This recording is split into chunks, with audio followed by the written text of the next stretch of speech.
Post Original Bible Church.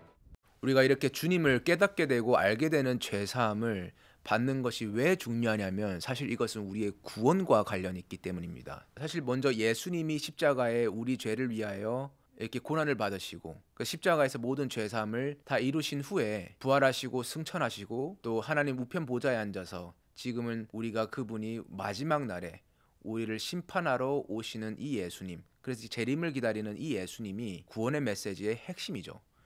그래서 이러한 예수님을 우리가 믿고 신하여 구원을 얻는 것이 오늘날 일반적으로 알고 있는 구원이라고 합니다.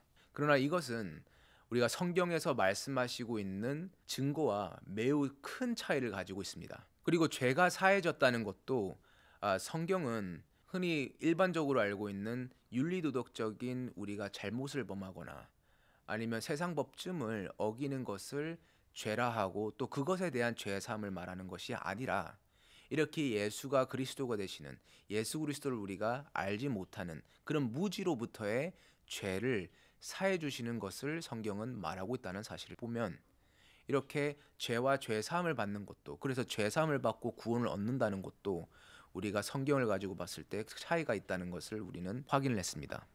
그런데 우리는 예수를 믿고 구원을 먼저 받은 후에 신앙생활을 하고 성령을 받는다고 생각을 합니다.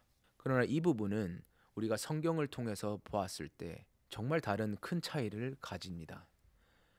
왜냐하면 고린도전서 12장 3절에서는 누구든지 하나님의 영으로 말하는 자는 누구든지 예수를 저주할 자라 하지 않고 또 성령으로 아니하고는 누구든지 예수를 주라고 할 수가 없다라고 했는데, 예수가 그리스도라, 예수가 주라라고 하는 이 시인은 성령을 받지 않고서는 할 수가 없는 시인이고 그것을 인정을 받아들일 수가 없는 부분인데도 불구하고 오늘날 우리는 예수를 먼저 신하고 구원을 받고 우리는 신앙생활을 하며 성령을 받는다라고 한다면 과연 이 우리가 앞서서 신하며 구원을 받았다라고 하는 그 부분은 과연 하나님께 인정을 받을 수 있는 시인일까요?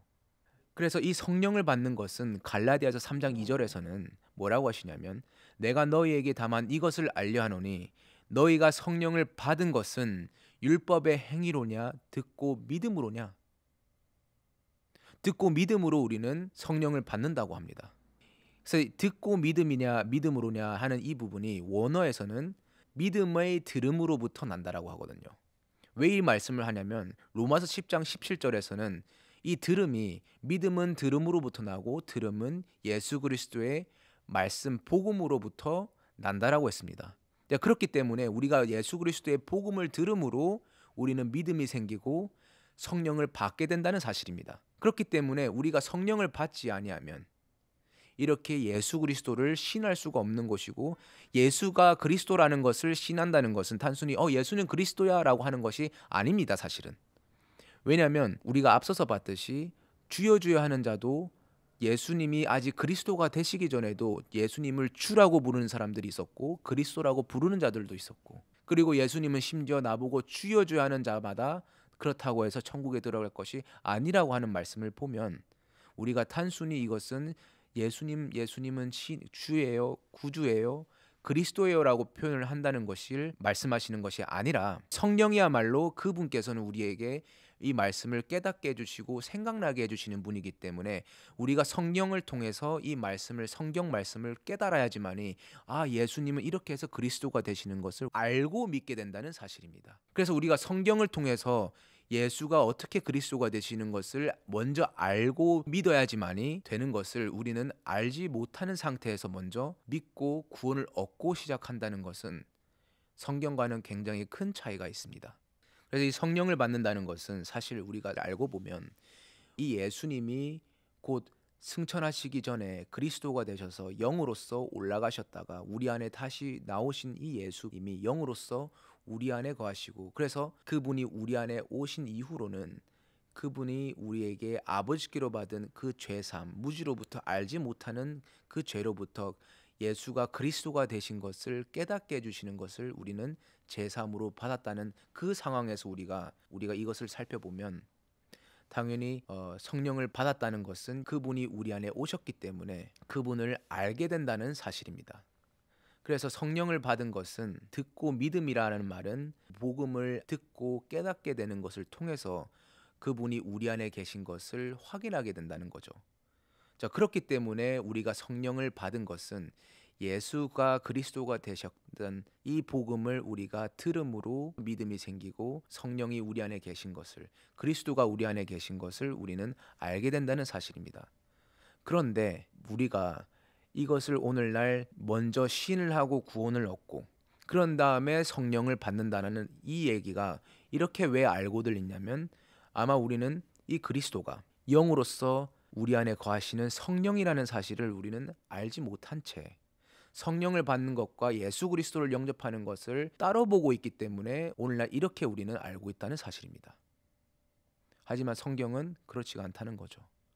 우리가 먼저 성령을 받아야지만이, 그 말은 예수 그리스도를 우리가 먼저 영접해야지만이 우리는 구원을 얻고 신앙생활을 시작하는 것이 된다는 사실입니다. 그래서 성령을 받지 않고서는 예수 그리스도를 알 수가 없고, 성령을 받기도 전에 예수 그리스도를 신했다는 것은 그거야말로 진짜 이 그리스도가 우리 안에 계셔서 우리에게 알게 해주시는 이 죄사함을 아직은 우리는 받지 못하고 있다는 것에 대한 증거가 될 수도 있다는 겁니다. 그렇기 때문에 오늘날 우리가 받은 성령, 믿고 구원을 얻고 그 후에 신앙생활을 하며 받게 된다라고 하는 이 성령은 예수 그리스도께서 성령으로서 우리 안에 오셨다라고 하는 의미에서의 성령하고는 다른 의미의 영이 될 수밖에 없다는 사실이 되고 만다는 겁니다. 자, 그렇기 때문에 우리의 구원도 정말 어떻게 이루어지는지 성경을 통해서 확인을 해봐야 됩니다.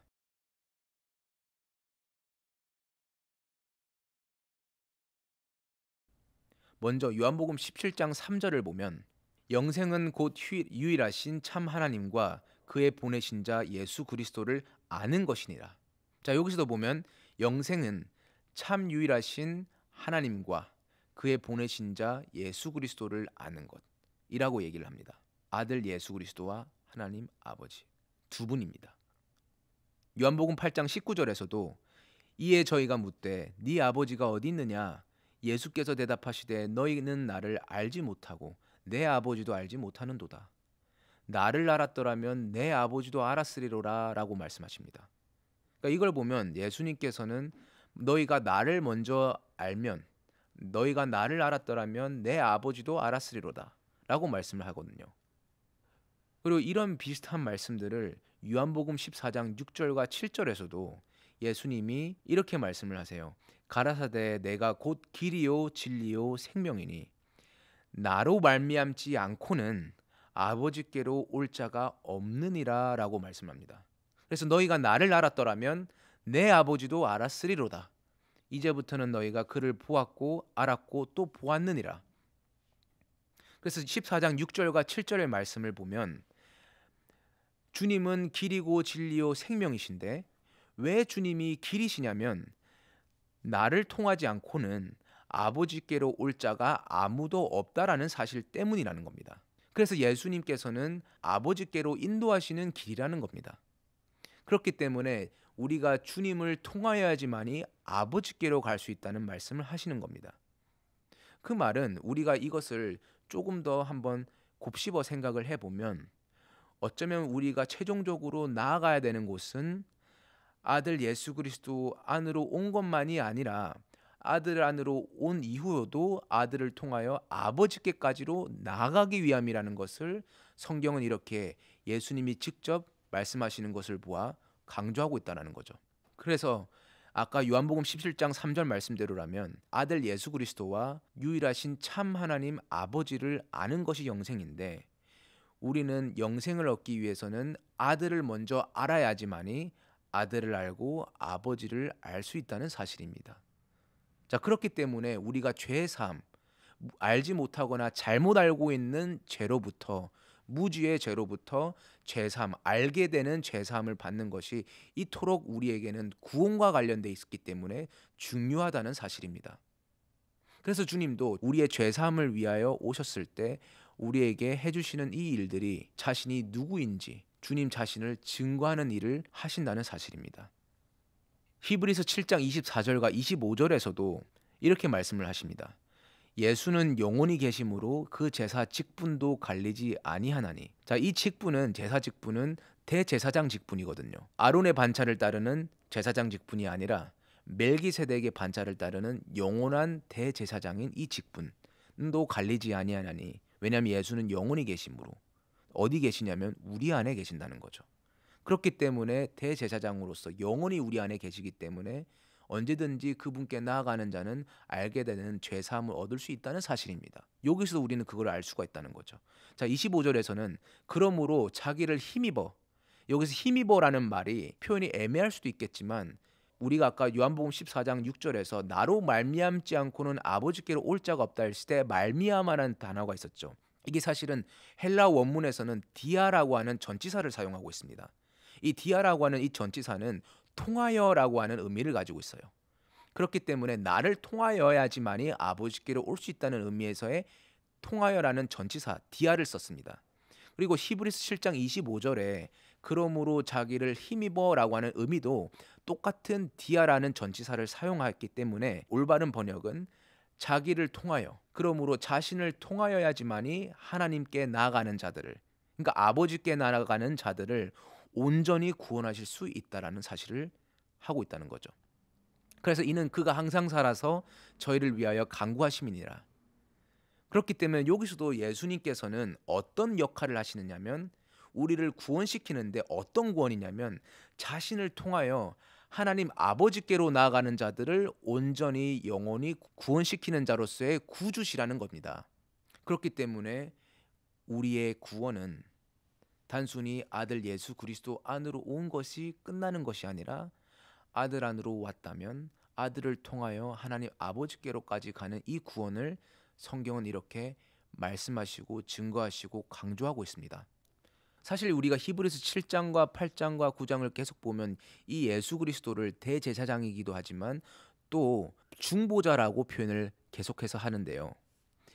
디모데전서 2장 5절에서도 예수님을 중보자라고 얘기를 표현을 하고 있거든요. 하나님은 한 분이시요 또 하나님과 사람 사이의 중보도 한 분이시니 곧 사람이신 그리스도 예수라. 그러니까 왜 하나님의 아들 예수 그리스도를 우리와 하나님 사이의 중보자라고 표현을 하시냐면 우리가 아들을 통해서 아버지께로 가기 위하여 이 예수 그리스도를 가운데 중보자로서 우리에게 보내셨다는 사실입니다. 그렇기 때문에 우리의 여정은, 구원의 여정은 최종적으로 아들을 통하여 아버지께까지로 가야지만이 우리의 구원이 이루어진다는 사실입니다. 사실 이 말씀이 성경 여러 군데 사실 표현이 되어 있어요. 그래서 우리가 좀 더 살펴볼 필요가 있습니다. 에베소서 2장 13절부터 15절 그리고 18절까지도 우리가 한번 보면은 이제는 전에 멀리 있던 너희라는 것은 우리는 그리스도와 상관없는, 하나님과 상관없는, 어떻게 보면 세상에 속해서 살았던 하나님의 원수였다라는 거죠. 전에 멀리 있던 너희가 그리스도 예수 안에서 그리스도의 피로 가까워졌느니라. 그러니까 그리스도 예수 안으로 우리가 옮겨졌다는 사실을 얘기를 하는 거죠.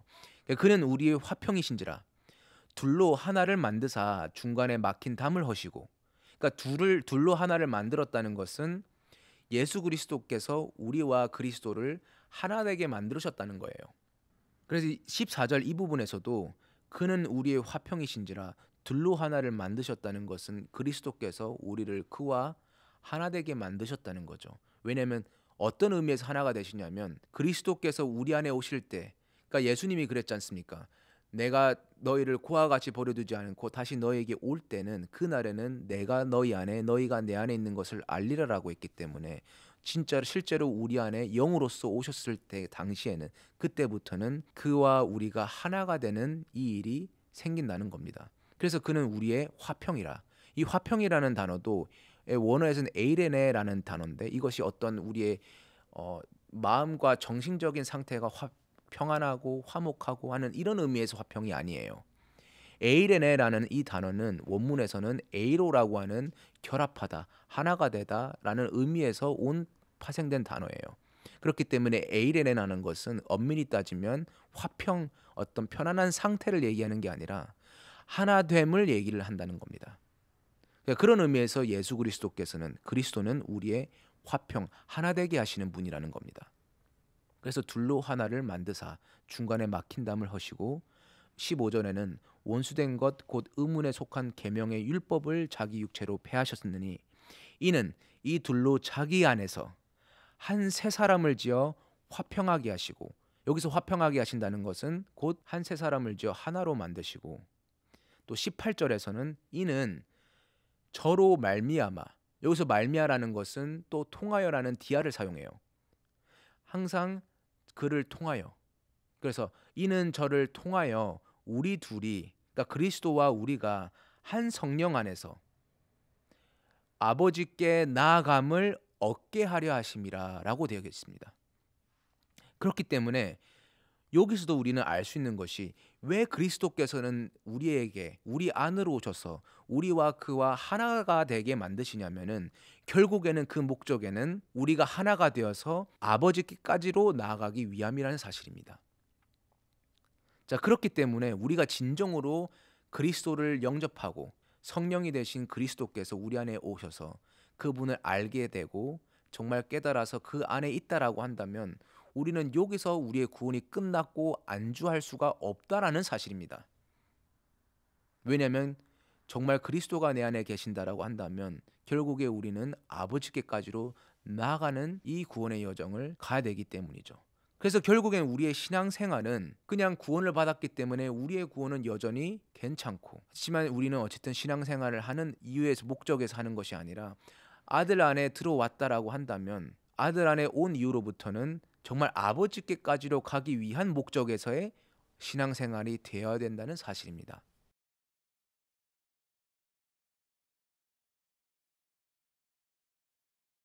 자, 이 부분을 우리가 로마서 5장 9절과 10절을 가지고도 보면은 조금 더 우리의 구원이 어떻게 되어지는 것을 좀 더 확인할 수 있는 부분이 있습니다.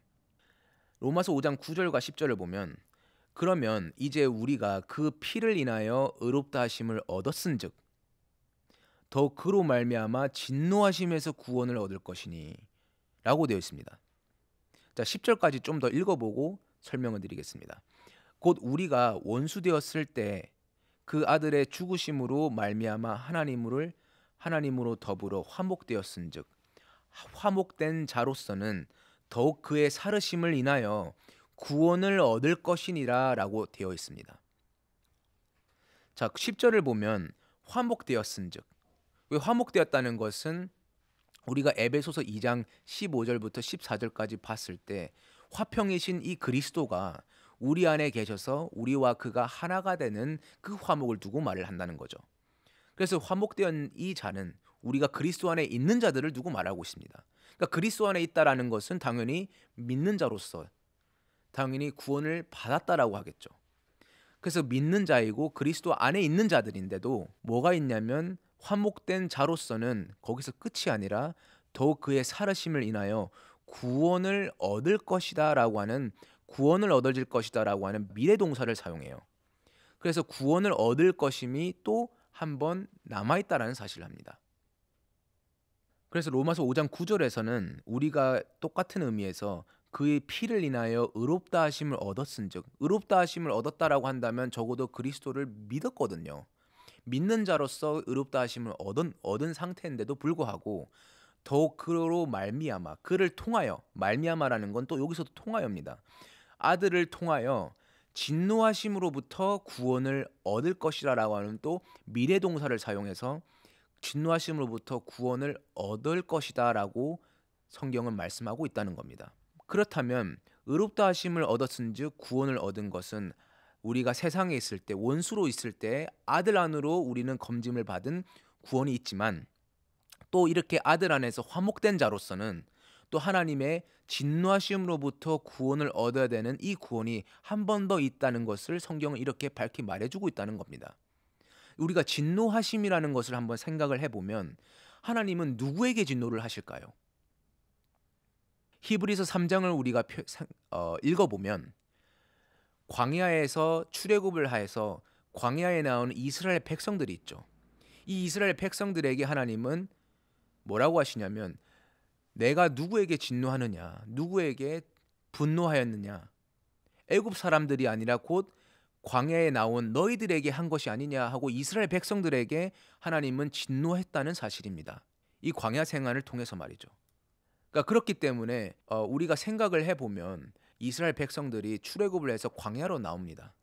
그렇다고 해서 광야에 나왔지만 광야에 나왔던 모든 사람들이 가나안까지 그냥 들어가진 것은 아니었거든요. 그랬던 것처럼 로마서 5장 9절과 10절에서도 우리가 아들 안에 들어왔지만 아들 안에 들어왔다고 해서 그냥 아버지로 가지는 것은 아니기 때문에 우리가 또 그의 진노하심으로부터 구원을 얻어야 된다는 사실입니다. 그래서 진노하심은 왜 하나님이 진노하시냐면 우리 이 광야 때를 살펴보면 하나님이 이스라엘 백성들에게 요구하시는 것이 있어요.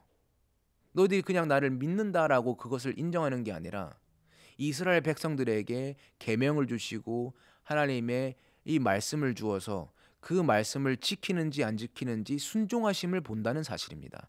그래서 그 말씀을 지키지 아니하고 계명을 지키지 아니하는 이 자들은 한 사람도 들어가지 못하는 것을 보면 분명히 우리가 아들 안에 들어왔을 때 아버지께까지로 갈 때는 우리 또한 하나님의 말씀을 지키고 계명을 지키는 하나님이 어떻게 보면 우리에게 또 요구하시는 것이 있으실 텐데 우리가 그것을 통하여 아버지께까지로 가는 것을 우리는 생각을 해볼 수가 있다는 거죠.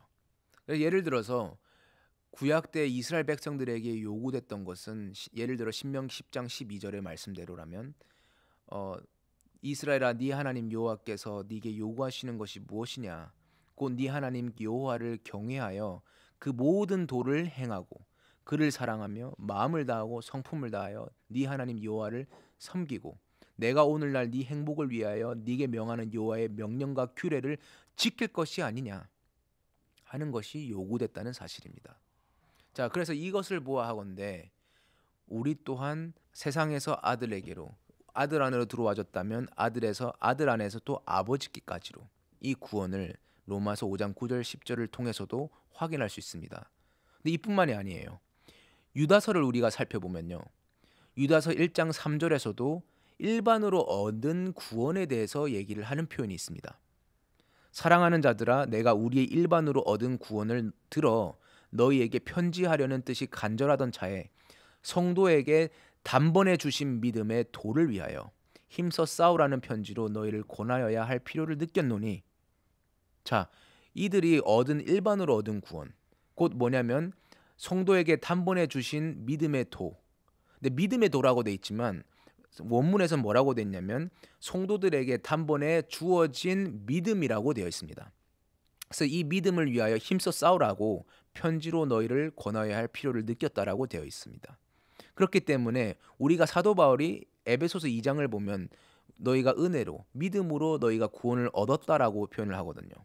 거기서도 보면 완료태를 사용합니다. 완료태라는 것은 너희가 믿음으로 구원을 얻어졌다는 사실입니다.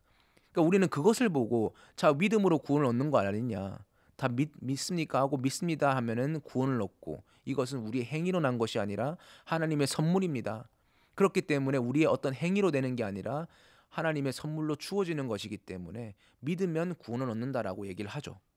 근데 우리가 여기서 한번 살펴봐야 될 것은 믿는다는 것이 무엇을 믿는다는 것도 생각을 해봐야 되는 겁니다. 우리가 믿는다는 것이 무엇을 믿느냐? 믿음은 들음으로, 들음은 그리스도의 말씀으로. 이 그리스도의 말씀으로 우리가 듣고 믿는다는 것은 사실 우리 안에 와 계신 성령을 먼저 받고 왜냐하면 성령께서야말로 그리스도시기 때문에 우리 안에서 이 예수가 그리스도가 되시고 이 예수 그리스도가 누구신지를 알게 해주신다는 겁니다. 그래서 그 말씀을 우리가 들었다면은 예수 그리스도를 알게 되어 있고 그래서 그 믿음을 우리가 받음으로 세상에 옮겨져 하나님의 아들 안으로 그래서 죄사함을 받았다라는 겁니다. 그래서 우리는 이 세상에서 하나님을 알지 못하거나 잘못 알고 있는 하나님의 원수로 살 때와 이 말씀을 듣고 믿음의 말씀을 듣고 죄사함을 받아 하나님의 아들을 알게 됐을 때는 우리가 이 말씀을 들음으로 이렇게 아들 안으로 들어오게 되는 구원을 얻은 거기 때문에 우리의 행함으로 되는 것은 아니라는 거죠. 그렇기 때문에 이것은 하나님의 선물이다. 아까도 말했듯이 하나님께서는 성령의 약속을 보내신다고 했죠. 그래서 그 약속, 선물, 하나님께로부터 보고 듣는 이것을 우리에게 주셨다라고 하는 이것이 우리가 받음으로, 영접함으로, 인정함으로 우리는 이것을 아들 안으로 들어오게 되는 구원을 얻었다는 사실입니다. 그렇기 때문에 이것은 행위가 아니라 하나님의 선물이라는 거죠. 주어진 것이라는 겁니다. 그래서 이것을 두고, 이 구원을 두고 유다서 1장 3절에서는 우리가 일반으로 얻은 구원이라고 표현을 한다는 겁니다. 그러니까 이것은 행함으로 난 게 아니라 우리가 이 말씀 복음을 들음으로 난다는 거죠. 그래서 이 복음도 어떤 복음을 우리가 들었느냐가 중요합니다. 그냥 무작정 예수 그리스도라는 말이 이름이 같다라고 해서 다 같은 복음은 아닐 것이라는 겁니다. 자, 어쨌든 그래서 우리가 정말 이 말씀을 듣고 믿음의 말씀을 듣고 얻은 이 일반으로 얻은 구원에 대해서 얘기를 하시거든요. 유다서 1장 3절에서는. 근데 우리가 5절도 한번 읽어보면 이렇게 얘기를 합니다. 너희가 본래 범사를 알았으나 내가 너희로 다시 생각나게 하고자 하노라. 주께서 백성을 애굽에서 구원하여 내시고 후에 믿지 아니하는 자들을 멸하셨으며. 자, 이 말씀을 왜 할까요? 지금 분명히 유다서에서 1장 3절부터는 믿음을 받은 성도들은 일반으로 얻은 구원을 가지고 있어요. 그렇지만 여기서 끝나는 게 아니라 더 힘써 싸워야 된다는 것을 필요로 느껴서 편지를 쓰고 있다는 거죠. 이 유다서가. 근데 그거 어떤 필요냐면 그래서 편력을 하는 겁니다. 5절에서. 너희가 본래 범죄를 알았으나 내가 너희로 다시 생각나게 하고자 하느라.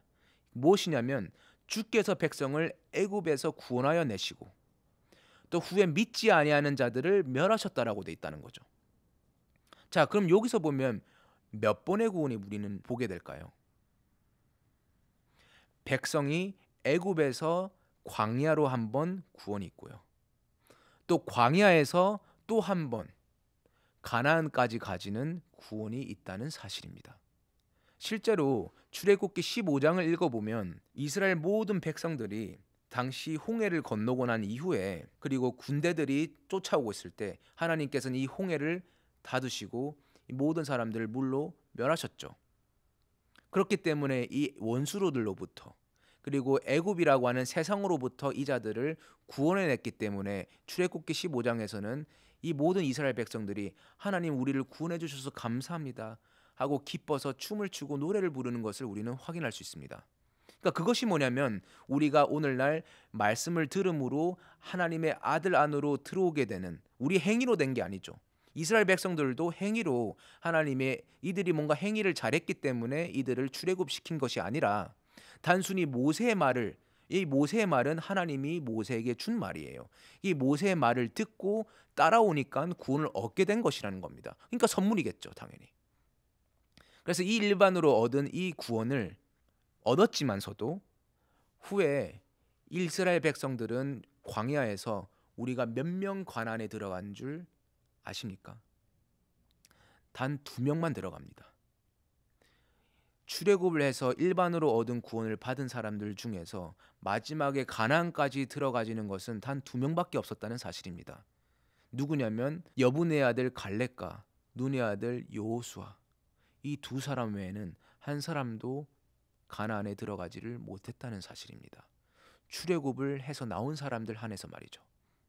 이렇게 후에 하나님께서는 믿지 아니하는 자들을 멸하셨다라고 하는데 이 믿지 아니하는 자들이 안 믿는 자들이 아닙니다. 하나님을 전혀 안 믿는 애국과 같은 세상 사람들이 아닙니다. 히브리서 3장과 4장을 다시 살펴보면 안 믿는 자들이 아니라 잘못 믿는 자들이라고 표현이 되어 있습니다. 원문에서는. 왜 잘못 믿느냐? 이들이 말씀을 복음 전함을 받았지만서도 이들의 마음이 완악하여 말씀을 알고 있지만 이 말씀에 순종하지 아니하고 끝내는 그 말씀대로 살지 못하는 삶을 살았기 때문에 하나님께서는 한 사람도 예외가 없이 가나안에 들어가지 아니하고 그곳에서 멸하였다는 것이죠. 지금 왜 유다서 1장 5절에서 이 말씀을 하시냐면 우리의 구원도 마찬가지이기 때문입니다. 그래서 이렇게 일반으로 얻은 구원이 있고요. 히브리서 2장 3절에서는 뭐라고 되어 있냐면 그렇기 때문에 우리가 이같이 큰 구원을 등한히 여기며 어찌 피하리요. 이 구원은 처음에 주로 말씀하신 바요. 들은 자들이 우리에게 확증한 바니 이렇게 큰 구원도 성경에서는 말씀하고 있다는 사실입니다. 그래서 일반으로 얻는 구원이 있고 큰 구원이 있습니다.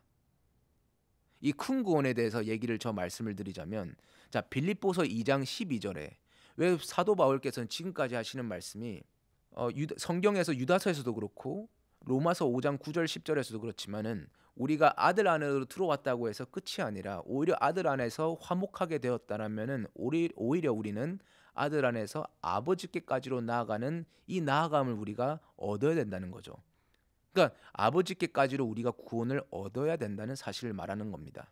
근데 이 과정이 우리가 마치 출애굽했던 이스라엘 백성들이 광야를 통해 가나안으로 들어가는 것과 동일하기 때문에 많은 부분에서 사도 바울께서는 고린도전서 10장에서도 그렇고 히브리서 4장에서도 이 말씀들이 출애굽했던 이스라엘 사람들의 이 광야 생활이 우리에게 경계로 기록됐다는 사실입니다. 그래서 사도 바울께서도 빌립보서 2장 12절에서는 그러므로 나의 사랑하는 자들아, 너희가 나 있을 때뿐만 아니라 더욱 지금 나 없을 때에도 항상 복종하여 순종하여 두렵고 떨림으로 너희 구원을 이루라라고 말씀을 하신다는 겁니다. 우리가 복종하고 두렵고 떨림으로 너희 구원을 이루라. 이 말씀을 듣는 대상들은 안 믿는 자들이 아니라 빌립보 교인들입니다. 믿는 자들에게 이 말씀을 하고 있다는 사실입니다. 그렇기 때문에 믿음으로 구원을 얻어진 자들은 더욱더 두렵고 떨리는 마음으로 우리가 아버지께까지로 가는 이 큰 구원을 우리가 등한시 여기지 않고 반드시 이루어야 된다는 것을 빌립보서 2장 12절에서도 말씀하고 있다는 사실이죠. 근데 여기서 끝이 아니라 사도 바울께서도 본인도 직접 이 말씀을 하십니다. 3장 12절부터 17절까지 우리가 또 살펴보면 12절에서는 내가 이미 얻었다 함도 아니요 온전히 이루었다 함도 아니라 오직 내가 그리스도 예수께 잡힌 바 된 그것을 잡으려고 쫓아가노라. 내가 이미 얻었다 함도 아니요 온전히 이루었다 함도 아니라 무엇을 얻지 못하고 아직도 이루지 못하는 것을 얘기를 할까요? 사실 이것은 구원을 두고 말을 하는 겁니다.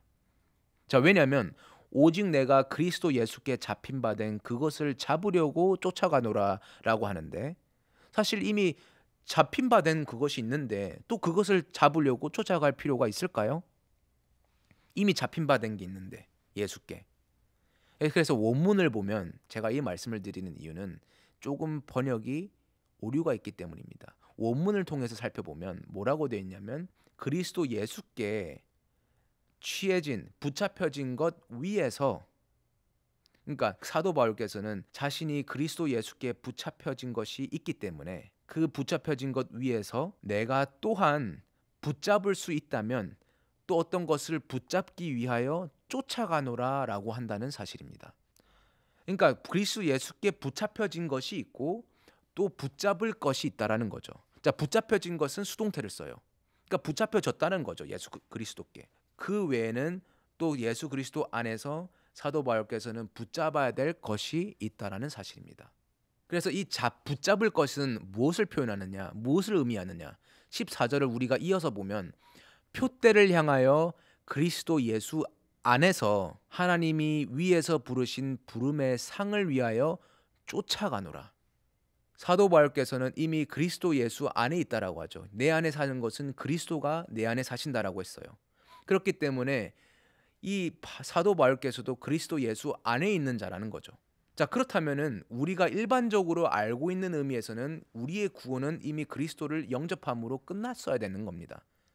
그러나 사도 바울께서는 내가 그리스도 예수 안에 있다 할지라도 내가 얻었다 함도 아니요 온전히 이루었다 함도 아니라, 그리고 13절을 제가 빼먹고 지금 바로 14절로 갔는데 다시 13절을 우리가 이어서 보면은 형제들아 나는 아직 내가 잡은 줄로 여기지 아니하고, 아직 잡은 게 아니라는 겁니다. 오직 한 일을, 즉 뒤에 있는 것은 잊어버리고 앞에 있는 것을 잡으려고 표대를 향하여 그리스도 예수 안에서 하나님이 위에서 부르신 부름의 상을 위하여 쫓아간다는 말씀을 하시는 걸 보면 사도 바울은 그렇다면 구원의 확신이 있습니까?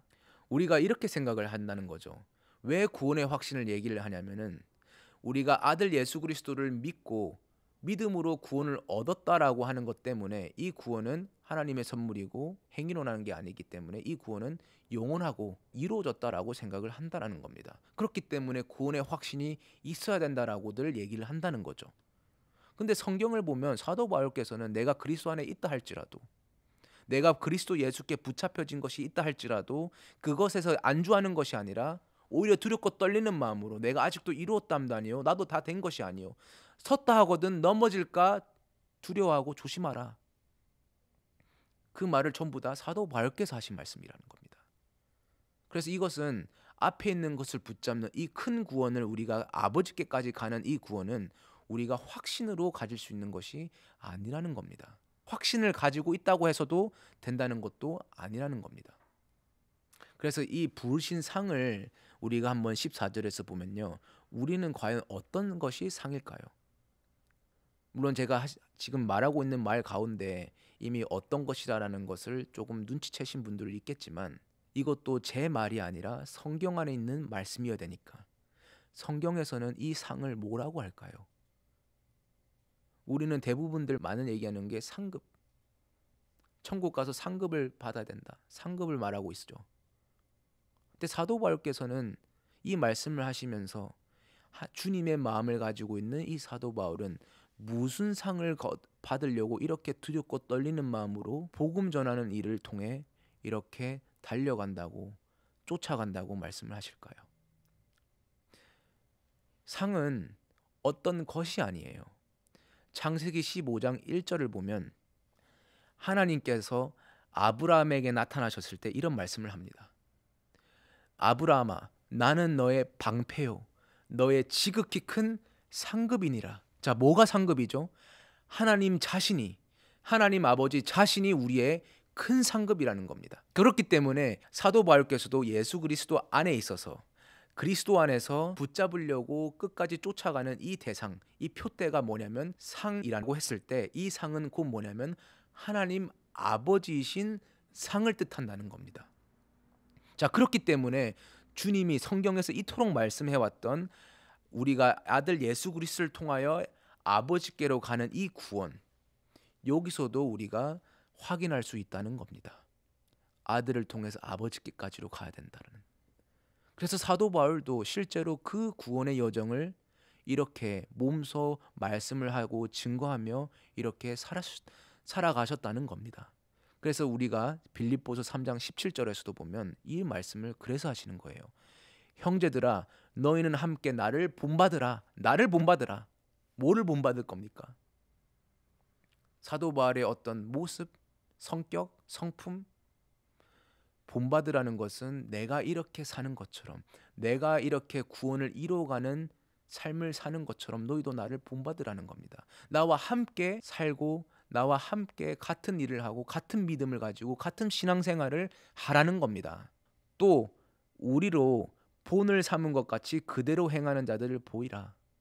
좀 이 말 표현이 번역이 좀 그런데 원문에서는 이런 표현입니다. 또 너희가 우리를 본을 삼은 것 같이 그대로 다른 이들에게도 그들이 동일하게 행하도록 너희들이 본을 보이라라고 표현을 하고 있습니다. 그 말은 사도 바울께서 나도 내가 다 이루었담도 아니요 다 된 것이 아니라 나도 앞에 있는 것을 붙잡으려고, 곧 그 말은 내가 지금 그리스도 안에 있다고 할지라도 붙잡혀진 것은 그리스도 안에 있어진 것인데, 내가 그리스도 안에 있다고 해서 끝이 아니라 아버지께까지로 나아가려고 하는 것처럼 너희들도 나를 본받으라. 그리고 너희들이 나를 본받을 때 다른 사람들에게도 너희들은 나가서 동일한 삶을 통해 하나님 아버지께, 아들 안에서 아버지께까지 갈 수 있도록 그들에게도 본을 보이라라고 가르치고 있다는 사실입니다. 사도 바울에게만 해당되는 것이 아니라 믿는 우리 모두에게 해당되는 말씀입니다. 그렇기 때문에 우리들의 신앙, 구원의 여정은 결국 아버지께까지로, 아들을 우리가 알고 아들 안에 왔다면 아들을 통해서야지만이 아버지께까지로 갈 수 있기 때문에 우리는 아들을 안에서, 아들을 말미암아 아들로 통하여 아버지께까지로 가는 것이 우리의 구원이라고 성경은 증거하고 있다는 사실입니다. 그래서 이것은 다시 한번 말씀드리지만 구원은 확신의 문제가 아닙니다.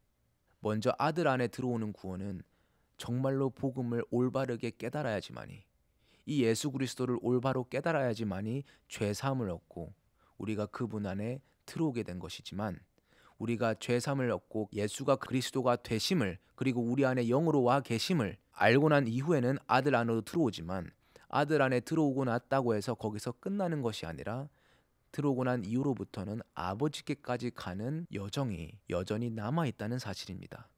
그래서 아버지께까지로 가는 것은 확신으로 되는 것이 전혀 아닙니다. 그래서 사도 바울께서도 내가 다 이루었담도 아니라고 하셨던 것이고요. 같은 말이 반복이 될 수도 있겠지만, 이렇게 성경에서 많은 부분에서 똑같은 이 말씀들을 증거하고 있다는 측면에서, 우리가 확인을 한다는 측면에서 보면 디모데후서 4장 17절과 18절에서도 주께서 내 곁에 서서 나를 강건케 하심은 나를 통하여 전도의 말씀이, 나로 말미암아 전도의 말씀이 온전히 전파되어 이방인으로 듣게 하려 하심이니 내가 사자의 입에서 건지웠느니라. 주께서 나를 모든 악한 일에서 건져내셨다는 것은 구원하셨다는 겁니다. 흐레오마이, 그 구원하다, 건져내다. 또 그의 천국에 들어가도록 구원하실 것이니, 미래동사를 씁니다. 한번 건짐을 받고 또 구원을 하실 거라는 두 번째 구원이 보인다는 거죠. 그에게 영광이 세세 무궁토록 있을지어다. 아멘. 디모데후서 4장은 사도 바울이 내가 믿음을 지켰고 선한 싸움을 다 싸웠나니 이제는 나에게 영광의 의의 면류관이 나에게 예비되어 있다라고 말씀을 하실 때, 비로소 사도 바울께서 복음을 전하는 이 모든 직분을 다 마친 후에 이 말씀을 하신다는 겁니다. 그래서 이 부분에서도 봤을 때 우리가 알 수 있는 것은 건짐을 받는 것, 세상에서 그리스도 안으로 건짐을 받고 또 그리스도 안에서 아버지께로 가는 그 구원이 있다는 것을 여기서도 확인할 수 있다는 겁니다. 자, 이뿐만이 아니라 이런 질문이 생기죠. 아들 안에 들어왔던 것은 우리가 들음으로, 말씀을 정말 올바른 복음을 알게 되고 깨달음으로, 성령이 해주시는 이 말씀을 받음으로, 그래서 성령이 우리 안에 계시게 됨으로, 받음으로 우리는 아들 안에 온 것을 우리는 알게 되거든요. 그래서 이런 구원을 받았지만 아버지께까지로 가는 구원은 어떻게 돼야지 되는지, 힌트를 한 가지 얻을 수 있는 것은 빌립보서 3장 17절에 그대로 우리에게도 어떻게 말씀을 하시냐면, 나를 본받으라라고 하시면서 다른 이들에게도 그들이 동일하게 행하도록 본을 보이라는 겁니다. 그럼 여기서 보면 어떤 행함이 있다는 거죠. 무엇을 행해야 되는지. 자, 그 부분이 우리는 그렇다면 어떤 것을 통하여, 무엇을 통하여, 어떻게 해야지만이 아들 안에서 아버지께까지로 우리가 가지는지를 성경을 통해서 확인해 봐야 됩니다.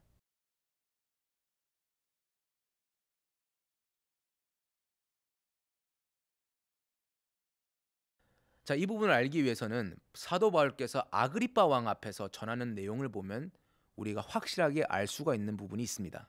사도행전 26장 15절부터 20절을 우리가 확인을 해보면요, 내가 대답하되 주여 니시니까, 그러니까 지금 이것은 사도 바울께서 아그리빠 왕의 앞에서 자신이 어떻게 예수 그리스도를 깨닫게 되었고, 그래서 지금 이 일을, 복음을 전하는 일을 하고 있게 되는지를 지금 증거하고 있는 내용입니다.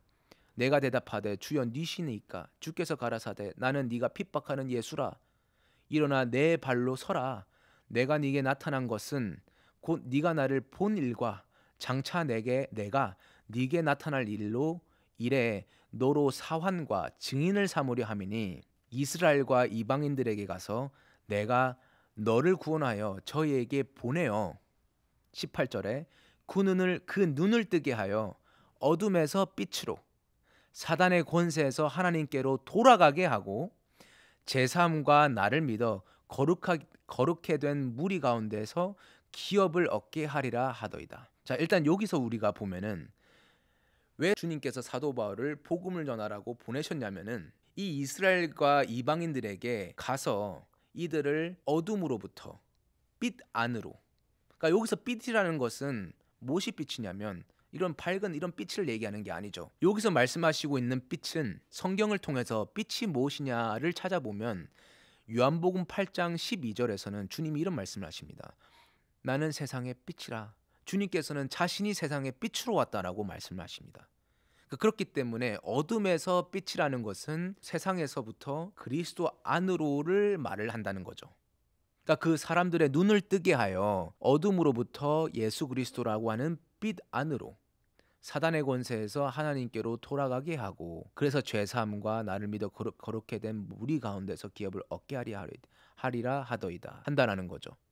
자, 이 부분을 사도 바울이 사실은 여러 부분에서 이런 비슷한 표현들을 하는데, 쉽게 보면 골로새서 1장 13절과 14절을 우리가 같이 보면 이게 좀 더 쉽게 이해가 될 수가 있습니다.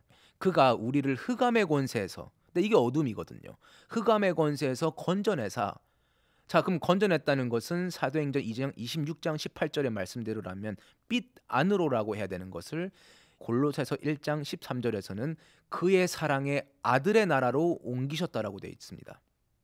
자, 그렇기 때문에 이 빛은 예수 그리스도 안으로 이렇게 옮기도록 이 사도 바울을 증인과 사안을 삼아서 나가서 복음을 전하도록 시켰다는 거죠. 그래서 골로새서 1장 14절에서는 그 아들 안에서 우리가 구속 곧 죄사함을 얻었도다라고 한다는 겁니다.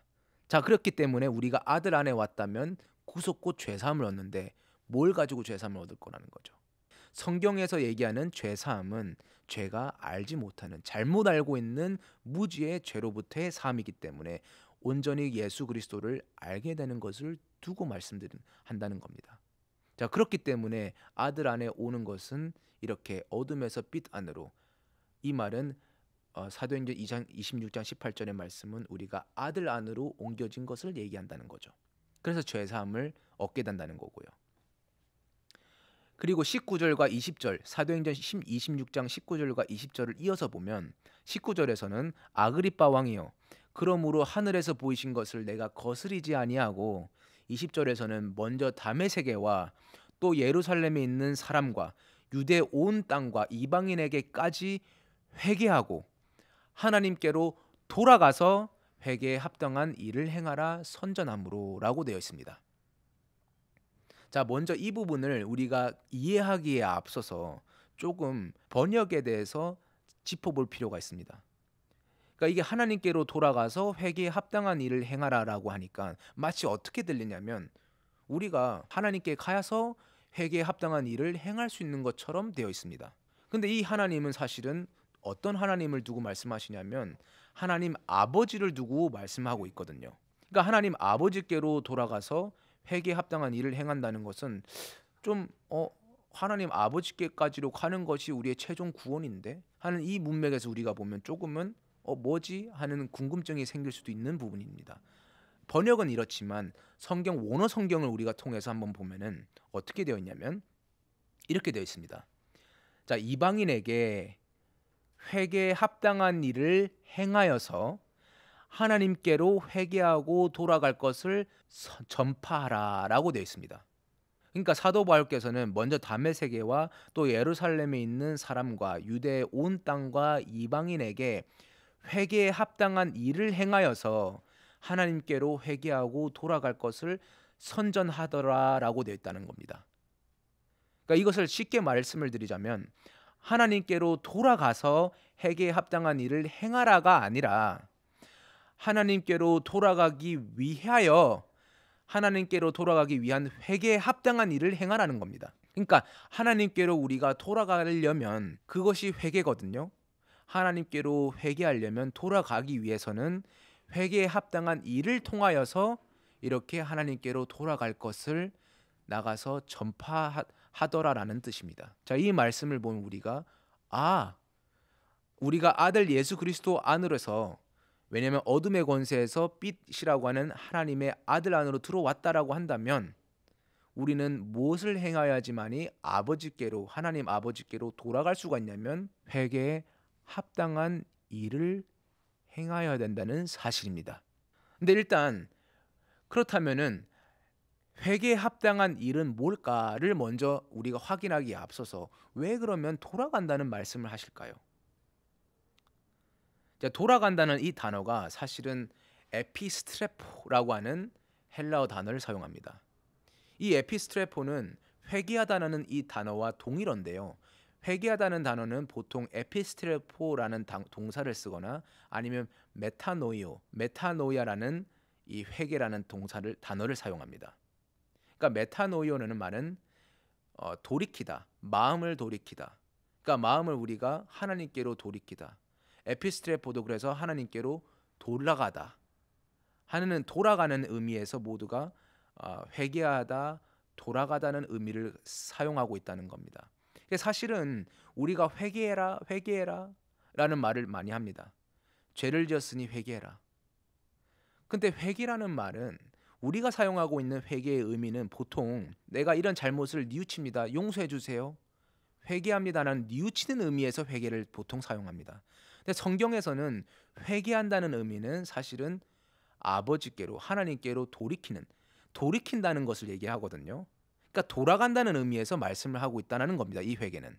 그래서 사실은 진짜 회개의 참 의미는 우리가 하나님을 알지 못할 때는, 예수 그리스도를 알지 못할 때의 회개는 우리가 올바르게 그리스도를 알게 됨으로, 복음을 온전히 받게 되고 깨닫게 됨으로 사함을 받는 회개를. 그래서 누가복음 24장 47절에도 예루살렘으로부터 죄사함에 얻게 하는, 죄사함에 이르는 회개가 전파된다고 하지 않았습니까? 그러니까 이 회개는 우리가 예수 그리스도를 알지 못하는 원수로서 무지의 죄를 가지고 있을 때 우리가 예수 그리스도의 복음을 듣게 됨으로, 받게 됨으로 세상에서 아들 안으로 돌이키게 되는 회개를 말씀을 한다면, 사도행전 26장 18절부터 20절까지 하나님께로 돌아가려면 회개에 합당한 일을 통하여 하나님께로 돌아가라, 회개하라, 이 말은 아들 안에서 아버지께까지로 가는 회개를 말씀하고 있다는 사실입니다. 그러니까 그렇기 때문에 회개도 두 번의 회개가 성경에서는 이렇게 보인다는 거죠. 자, 왜냐하면 우리가 세상에서 아들로께 가지는 이 구원은, 이 회개는 행위로 되는 게 아니라 하나님의 선물이라고 했습니다. 그런데 아들 안에 있어서 아버지께까지로 가는 것은 행함이 요구돼요. 회개에 합당한 일을 행하라 했기 때문에 이건 행함 아닙니까? 행함이죠. 그렇죠? 그렇기 때문에 우리는 아버지께로 돌아가는 이 행함을 해야 됩니다. 회개에 합당한 일을 행해야지만이 아버지께로 갈 수 있다는 사실입니다. 근데 왜 돌아간다라고 표현을 하냐면, 사실은 하나님 아버지는 우리의 창조주세요. 그 말은 고린도전서 8장 6절을 보면 이렇게 말씀을 하시거든요. 그러나 우리에게는 한 하나님 곧 아버지가 계시니 만물이 그에게서 났고 우리도 그를 위하여 또한 예수 그리스도께서 계시니, 그러니까 한 주 예수 그리스도가 계시는 것은 그를 위하여, 또 만물이 그로 말미암아 있고 또 우리도 그로 말미암았느니라. 그러니까 그 말은 원래는 우리 모두가 하나님 아버지께로부터 지음을 받은 창조물입니다. 피조물이라는 거죠. 그렇기 때문에 우리는 원래 하나님 아버지께로부터 난 자들입니다. 그렇기 때문에 우리가 그에게로 돌아가는 것은 사실은 너무나 당연한 것이고, 우리 인생의 목적은 끝내는 우리가 하나님 아버지께까지로 돌아가는 삶을 사는 것이 우리 인생의 목적이 되어야 합니다. 그래서 돌아간다는 표현을 한다는 거죠. 그래서 히브리서 11장 16절에서도 예를 들어 본향이라는 표현을 합니다. 뭐라고 하시냐면, 이 믿음을 따라 났던 자들이 모두가 저희가 이제는 더 나은 본향을 사모하니 곧 하늘에 있는 것이라. 그러므로 하나님이 저희 하나님이라 일컬음을 받으심을 부끄러워하지 아니하시고 저희를 위하여 한 성을 예비하셨느니라. 자, 본향을 얘기하죠. 이 본향이라는 것은 파트리아라는 단어를 씁니다. 이 파트리아는 파트라라는 아버지라고 하는 단어에서 파생된 단어예요. 그러니까 이 본향을 끝내는 뭐냐면 아버지가 계신 곳을 본향이라고 하는 겁니다. 성경이. 그러니까 우리가 끝내는 돌아갈 본향은 땅에 있는 것이 아니라, 땅에 속한 것이 아니요 하늘에 계신 우리 하나님 아버지라는 사실입니다.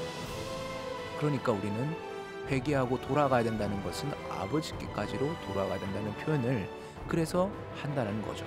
자, 그렇다면 우리가 아버지께까지로 돌이켜지려면, 아버지께까지로 돌아가려면 우리는 회개에 합당한 일을 행하여야 된다고 하는데, 이 회개에 합당한 일은 뭘까요? 자, 이것도 우리가 우리 생각을 가지고 판단하거나 이럴 것이다 저럴 것이다 얘기할 것이 아니라 성경을 통해서 우리는 깨달아야 합니다.